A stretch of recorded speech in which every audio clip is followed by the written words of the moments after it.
De verdad, no pasa un solo día sin que tenga que leer algún trosco o algún progre llorón escupiendo bilis fundamentada en absolutas falacias sobre Stalin.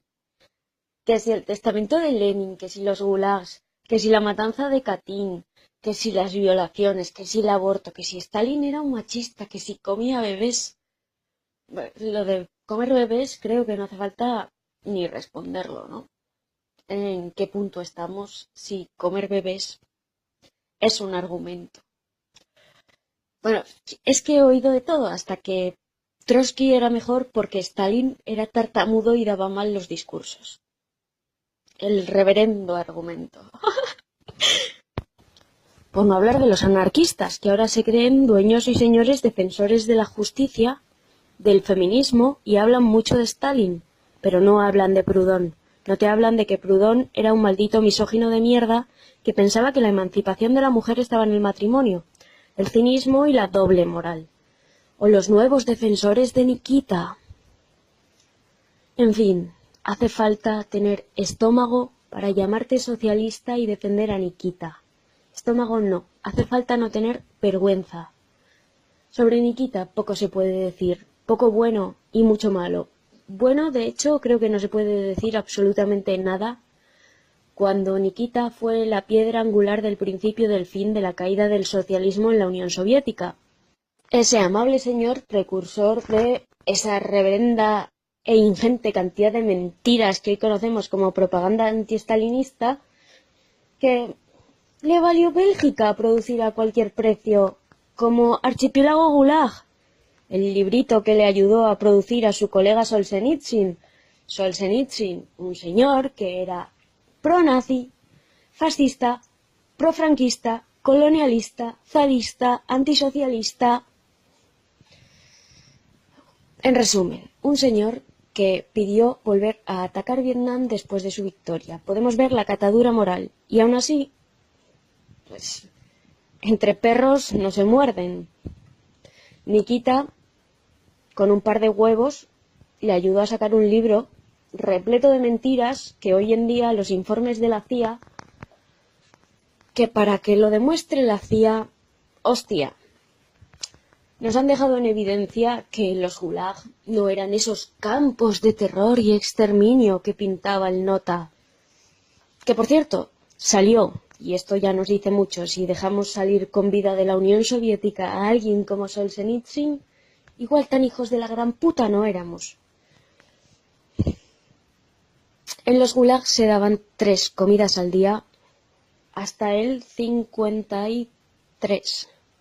3 comidas al día, se trabajaba un máximo de 10 horas y se liberaban presos todos los días.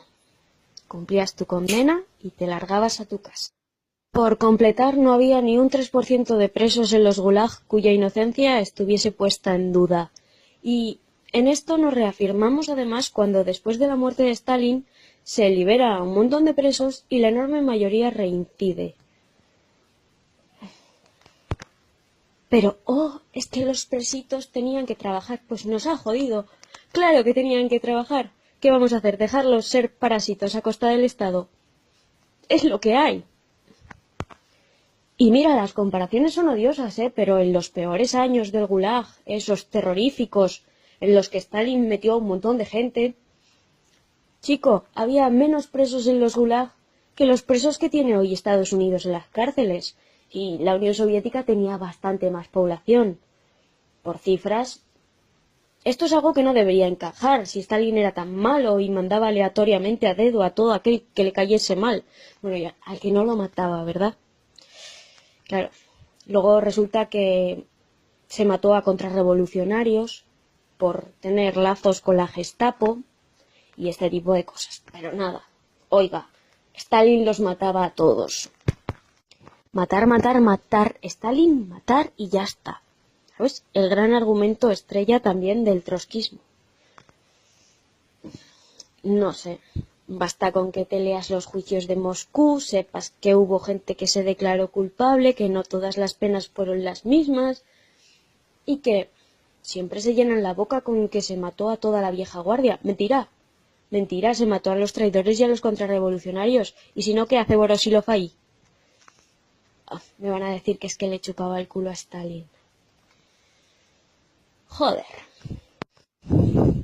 Además, ¿cómo tienes la cara de hablar de asesinos teniendo como referente a un señor como Trotsky? Trotsky, que era un puto sociópata sanguinario, que amaba el terror rojo, que iba por ahí haciendo secuestros express y rajándole la tripita a sus compañeros. ¿En qué momento? Y todo esto sin mencionar los documentos del FBI que nos demuestran que fue el perro que siempre intuimos, y que colaboró con el imperio, y que fue a México, vendió a sus compañeros, se quedó tan ancho después de traicionar la revolución. Y es que Mercader lo mató, pobrecito. Y Stalin le dio una medalla a Mercader como héroe de la Unión Soviética. Eso sí, se la dio 5 años después de estar muerto. Vino al mundo de los vivos exclusivamente para darle una medalla a Mercader.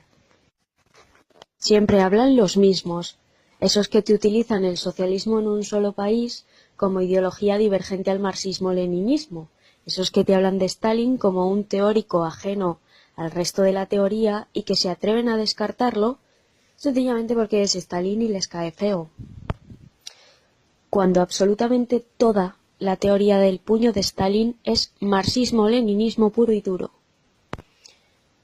Curioso que quienes nos tachan de stalinistas y nos tachan de defender el socialismo en un solo país como algo antimarxista, revisionista, no sepan que el socialismo en un solo país no es una idea divergente, sino una herramienta por y para la pervivencia de los logros soviéticos tras la revolución.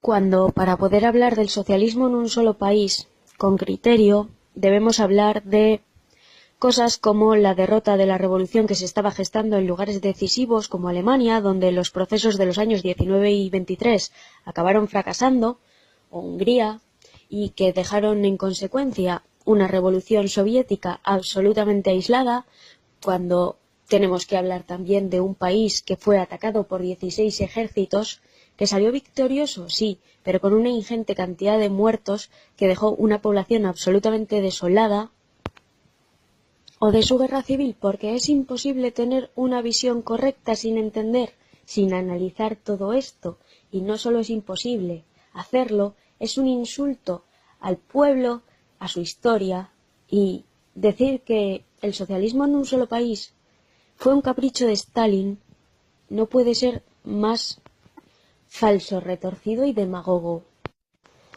Le pese a quien le pese y le joda a quien le joda, Stalin tomó un país en la absoluta miseria, un país sin recursos, sin futuro, y lo convirtió en potencia mundial. Y por más que se repitan todas las mentiras que se han ido gestando con el paso de los años, que ya lo decía el Daddy, tirarán ingentes cantidades de basura sobre mi memoria y mi legado. Desde luego, esto no cambia la historia.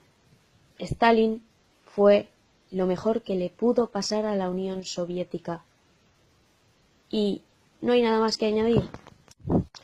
Bueno, sí, que Stalin no era machista, que Stalin hizo mucho más por la mujer que muchos de los iconos del feminismo hoy en día, que Stalin siempre defendió el carácter fundamental de la emancipación femenina, que el famoso testamento de Lenin ha sido demostrado que era falso, que en la Unión Soviética no había elegidos a dedo y que pensar que Lenin pudo hacer algo como esto es ridículo, es faltarle el respeto, y Stalin estuvo donde estaba por ser elegido por el Comité Central. Y ya está, no hay pataletas al respecto. Stalin fue elegido por el Comité Central. Fin.